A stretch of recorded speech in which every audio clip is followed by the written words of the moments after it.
Yeah, we could get on to talking about alt currencies and things, but we looked at that for a while, but we've ended up coming back to Bitcoin as Right. being a Well, pure Bitcoin play. that's what I wanted to ask you is that, you Yeah, know, for example, I know of at least one social messenger application, and they're using their own currency. It's a meta currency based on Bitcoin, and so it's another layer, But they've yeah, made their own tokens, and then for using the messenger, kind of like WhatsApp, decentral WhatsApp, basically.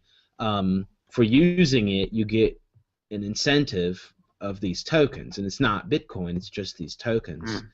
mm, yeah, And yeah, and then of course it goes into another question about how are you guys funding all of this development? I mean, you said, already 2013. Everyone knows it's a lot of work to yeah, develop something like this, and yeah, a lot of applications we're seeing right now that are doing decentral applications or experimenting about how to use these kind of things, they're going to have a kind of application currency, a kind of mm, token that's yeah, centralized, and then they're going to use that, and then you can buy that before the application is live, and they're going to use that money to fund the development, and then yeah, when the application is live, then you should be able to use it for the yeah, fuel, yes, so to say, of yeah, that application. And you're not using that model.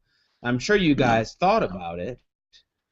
Could you just tell yeah. us a little bit about the pros and cons or what you guys were thinking? Okay, well, you know, I think yeah, that model crossed our mind. We thought about it a little bit. We were also made offers by by various people who are into funding that way. But you know, I've studied this area for a long time and thought deeply about digital currencies.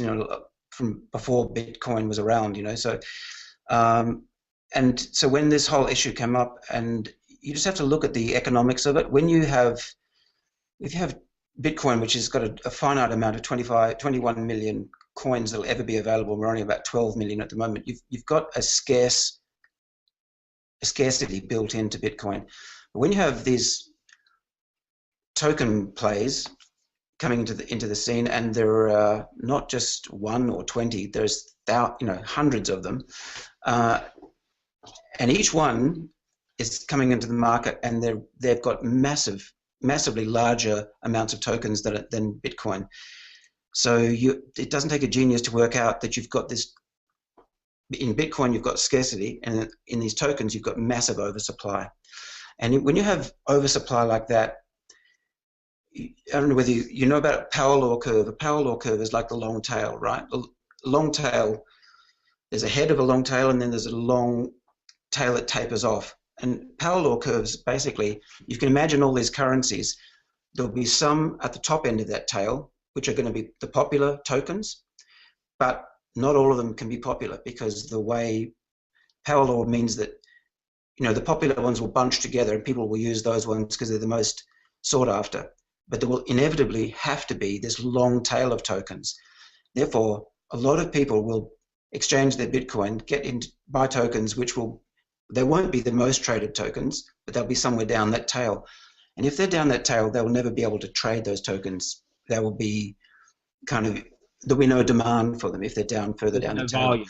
You There's no mean that volume, and there'll be no demand if they're two or three. In a world like we are at the moment, Jesus, it's hard enough to get people to adopt Bitcoin. But if you're trying to say that there are going to be 5 or 10 or 20 or 100 other tokens and they're all going to be in demand, I don't think so. It's just not going to happen. It might happen next century or, in 20 or 30 years, but it's not going to happen very soon. And so a lot of these companies that are rushing into this market and offering tokens, what's really happening is that they're sucking up the Bitcoin. The companies are actually ending up with the Bitcoin, and the punters are ending up with the tokens. And it just does not look fair to me. We could have easily financed Bittunes that way, but I think we that's would it? have joined the Well, herd. And you're right. You have to use Bitcoins to buy the tokens, and the yeah, so companies guess who's have to ending get up with the more Bitcoins? revenue. The guys who are actually making the application are ending up with the Bitcoin, and they're constituency are ending up with the tokens. And, you know, there's going to be a lot of unhappy people. And I couldn't, with a straight face, with a clear conscience, get into that deal because it's not a fair deal. And so it just became really clear to us that we had to be a Bitcoin-only play. Yeah,